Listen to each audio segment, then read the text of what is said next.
Welcome back. Thanks very much for staying with us here on SABC News. Most votes in Angola's parliamentary elections have been counted, and provisional results show that the ruling MPLA party is ahead with a 52% majority, while their main opposition rivals have 42%. The Election Commission said that 86% of ballots had so far been counted. The counted ballots suggest that former Marxist People's Movement for the Liberation of Angola was likely to extend its near 5-decade stint in power, giving President João Lourenço a second-year term. UNITA dismissed the first provisional results announced by the Commission earlier on Thursday as unreliable. The MPLA has ruled since Angola gained independence from Portugal in 1975.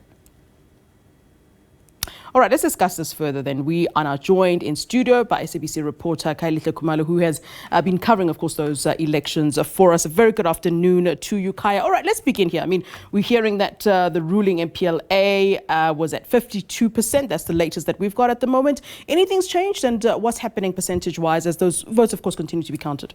Well, obviously, Flo, it's quite a very massive process as the Commission is working so hard in terms of tallying the vote, verifying the votes. But of course, there's a great deal of anxiety because, I mean, this was quite a very good opportunity for UNITA, the opposition, to have an upper hand in terms of the messaging that they carried out during the course of the campaign. But seemingly now, the MPLA seems to be really gaining the upper hand, especially because, I mean, this is a country that is facing a myriad of challenges. You look at a number of issues that they raise about diversifying the economy as opposed to relying from the oil revenue to make sure that they're not vulnerable to the international markets, given the fluctuation of the oil price. So it is a very incredibly important moment for the Angolans. Let's talk about the reaction then of UNITA so far as those election results are starting to trickle in. I mean, they're not doing badly. What is it, 42% that they're sitting on now for opposition party? That's quite strong. You talk about the messaging that they had been giving throughout. What is that messaging? I mean, it seems to indeed have made a dent for the ruling party. If you talk to Angolans, I mean, there's a great deal of disillusionment. MPLA has been in charge for years. There was a war in Angola, and of course now it's been decades of rule by MPLA. So there hasn't been really change in terms of the translation of the oil revenue and really just spreading across to the population. So that's a great deal of concern that you find on the ground. But also apart from that, I mean, a lot of Angolans, and all of this happens, Flo, we know that there has been a feud between the former President Santos and the ruling party, MPLA, especially because President Lourenço has been working so hard in terms of tackling corruption, and some of the members of the Santos family have been affected because of the swelling allegations of corruption. And we do understand he'll be laid to rest this coming Sunday. So it's going to be very interesting, especially because the family of the late president has been accusing incumbent President Lourenço of using this particular death, you know, as one of the voting campaign tool, something that they really found really dumbfounding because they say others won't be attending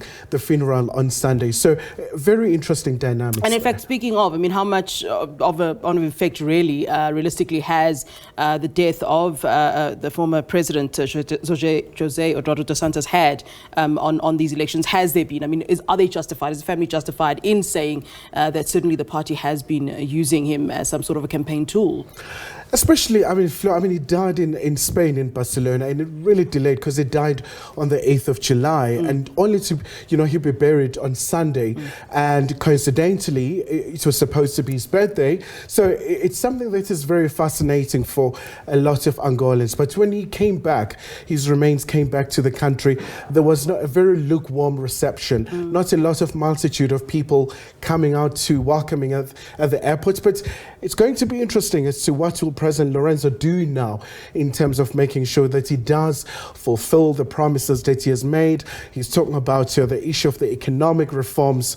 He has been engaging with the International Monetary Fund and many other structures, engaging with the West and repositioning Angola as one of a very key states in the continent, given the fact this is Africa's second oil producer.